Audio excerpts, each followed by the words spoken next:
Welcome to the latest episode of ASTR, the program that brings together the Adventist Church's past and present in order to inspire for the future.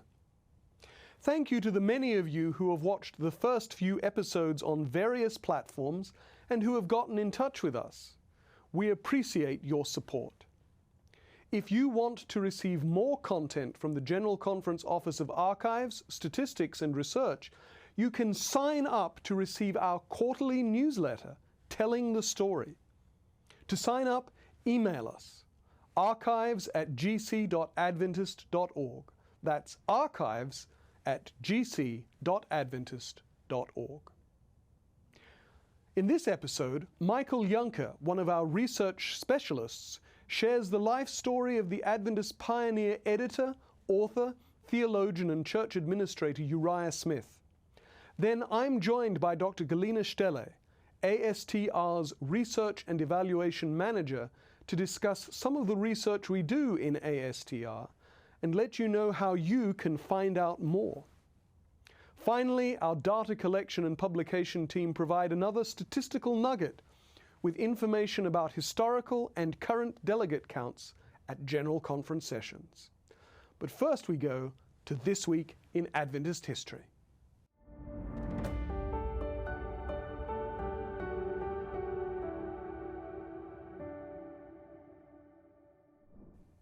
This week in Adventist history, we look back at one of our key figures in the early publishing work, the man most responsible for our pioneer publications that wasn't named James White. Yet although our mystery man may be a well-known figure, it's worth revisiting his story. Sadly, on March 6, 1903, the Adventist Church lost its most prominent figures, the indelible Uriah Smith, who died in Battle Creek, Michigan at age 70. His work will forever be imprinted, quite literally, as a longtime editor of the Review and Herald and the author of some of our most important books, such as Daniel and the Revelation, which has been reprinted numerous times. Overall, he dedicated over 50 years of his life to the service of the Seventh-day Adventist cause. Born in West Wilton, New Hampshire, Uriah was impressed in childhood by the Advent movement of 1843-44. In adolescence, he suffered a traumatic event when, about 13 years of age, because of an infection, he lost his left leg and it had to be amputated above the knee, which may have taken away some of his outdoor ambitions that he may have had, but he turned this loss into a gain for his passion for reading and writing. About the end of 1852, he became a Sabbath-keeping Adventist, and he married Harriet Newell Stevens a few years later in 1857. Smith's first contribution to Adventist literature was a 35,000-word poem entitled The Warning Voice of Time and Prophecy, which he hoped pointed out the narrow path that bright and brighter shines into the perfect day. It was being published as a serial in the Advent Review and Sabbath Herald in 1853, beginning with Volume 3, number 22, when Uriah joined his sister Annie as a worker at the office of the Review and Herald in Rochester, New York. In 1855, the press moved to Battle Creek, Michigan, and that same year, when Smith was just 23 years of age, his name appeared as editor for the first time. In his first issue as editor, he wrote, "I do not enter upon this position for ease, comfort, or worldly profit, for I have seen by my connection with the Review thus far that neither of these is to be found here. But there are burdens to be borne, there are sacrifices to be made, and it becomes us each, in the light of present truth, willingly and cheerfully to do what we can in the cause of God." Throughout his time with the press, it should be noted the technology was not as efficient nor as painless as what we have today. For example, in helping prepare the early tracts, he found himself using a straight edge and a pocket knife to trim the edges of the paper. In doing so, he shared that we blistered our hands in the operation, and often the tracts and form were not half so true and square as the doctrines they taught. He maintained an almost unbroken connection with the press until the time of his death in 1903. You can read more about his life in the biography written about him by Gary Land, published in 2014. And that was This Week in Adventist History.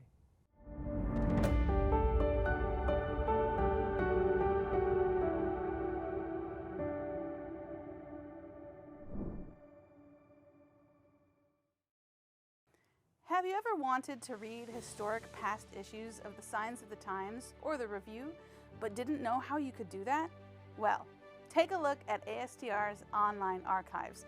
which holds not only historic issues of the Signs of the Times and the Review, but also historic issues of Union Conference periodicals, books, and minutes.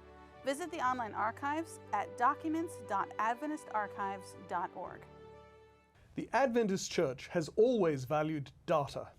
From the very beginning, it collected and kept statistical records.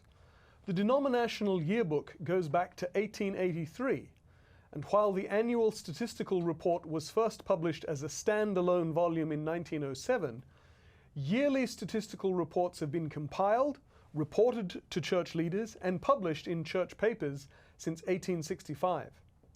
Yet, by the mid-20th century, the church realized it needed more than basic statistics.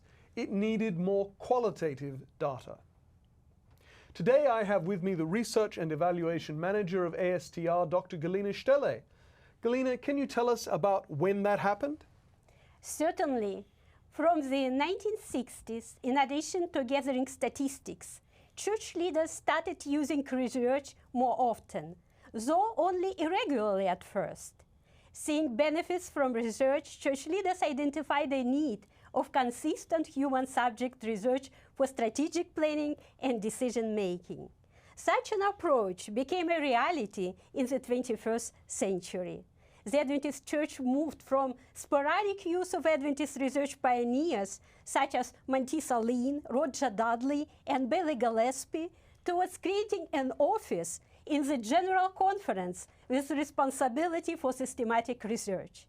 Initially, this was the Office of Assessment and Program Effectiveness, with Dr. Paul Brantley as its director, which from 2007 to 2011 conducted several global qualitative assessment projects. In 2011, this office was merged with the Office of Archives and Statistics, giving its name the third component. It became the Office of Archives, Statistics, and Research, with David Trim, who, of course, today with us as director. So, Dr. Trim, what has your vision been for research and evaluation? During the past decade, we've wanted strategic planning and human subject research to become an important additional function in ASTR's operations in service of our church. This development has opened a new page in Adventist history, and you are also one of those we have to thank for helping make this happen, Galina. The GC began to conduct strategic planning-related research and evaluation projects regularly on a global scale. In the last decade, tens of thousands of pastors, church leaders, active or former members, young people, and church employees have participated in global research projects. The biggest project that encompassed all divisions was the second Global Church Member Survey, with a total sample of 63,756 respondents.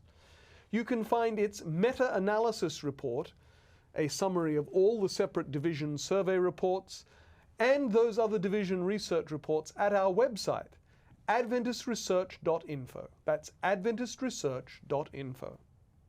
The third Global Church Member Survey began being implemented last year in all divisions, and we are looking forward to receiving a new meta-analysis report summarizing all the division surveys later this year.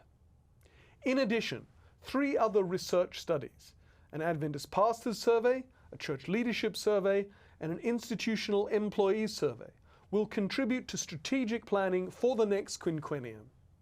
Share with us, Galina, about more of what your team has been up to for ASTR. Indeed, they have been very busy.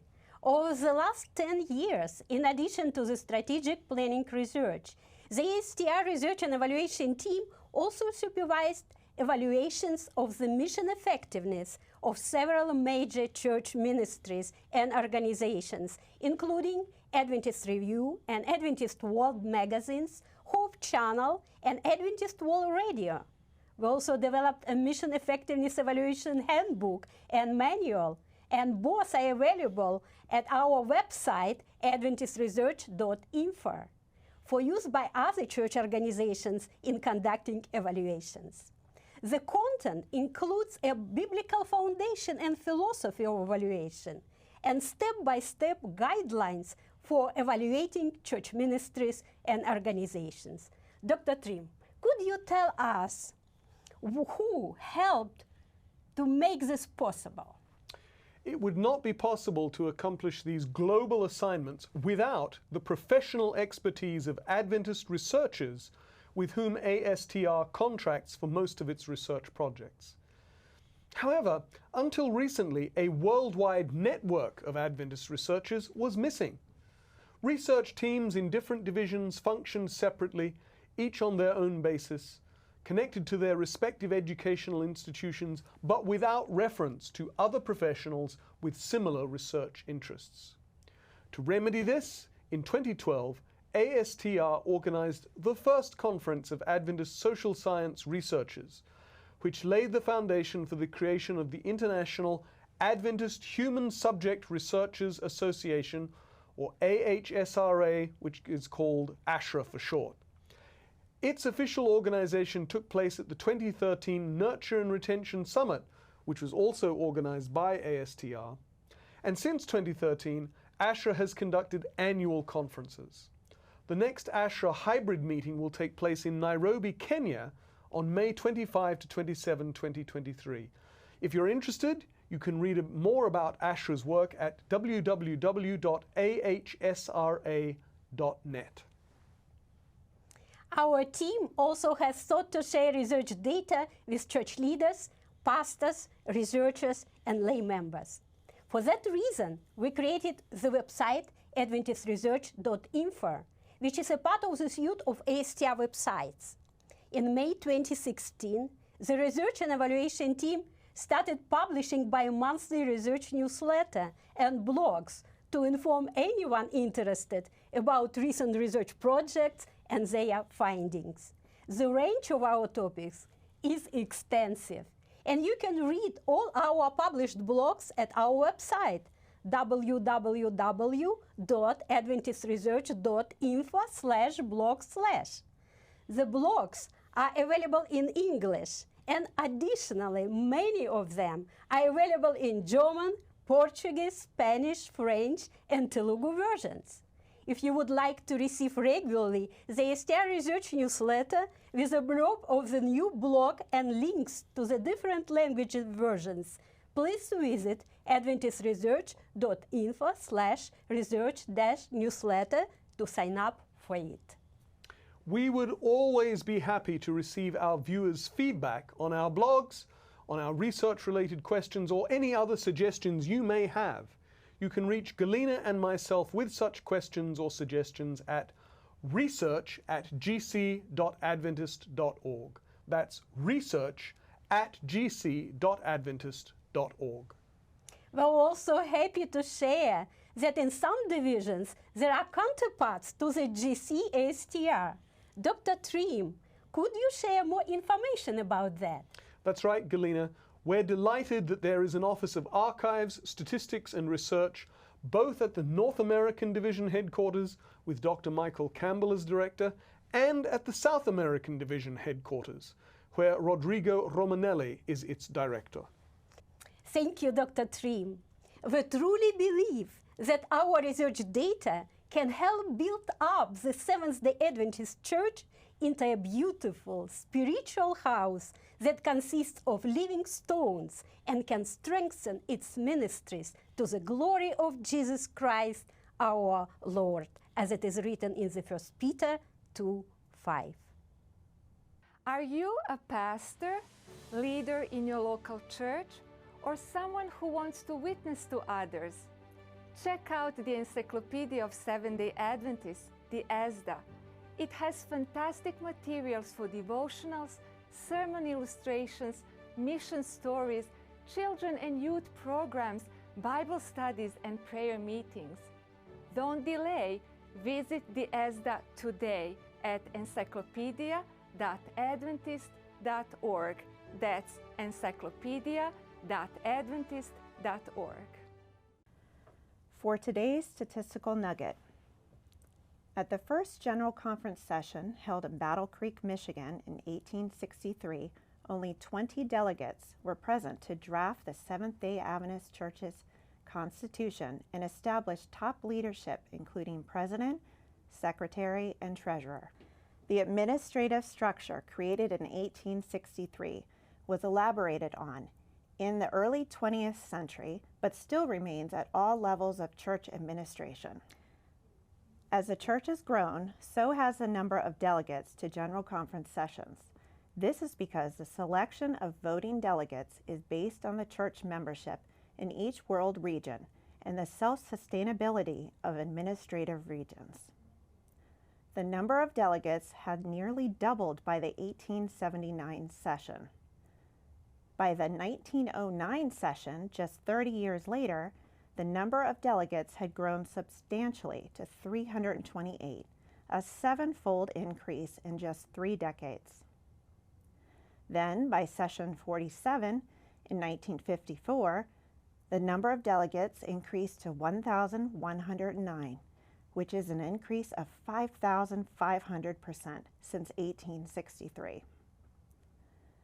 Over the next 60-plus years, the numbers of delegates more than doubled again to 2,536 by session 60 in 2015. And for the 61st session held in St. Louis, Missouri on June 6 to 11, 2022, an approximate 2,713 attendees had delegate status, indicating that the church continues to grow despite the challenges that COVID-19 still presents. For more information on world statistics of the Adventist Church, go to AdventistStatistics.org. Thanks for once again joining the team from the General Conference Office of Archives, Statistics and Research as we bring together the Adventist past and present in order to inspire for the future. Join us again soon as we bring you more of the best content from the Adventist Church of yesterday and today. Thank you for watching, and God bless.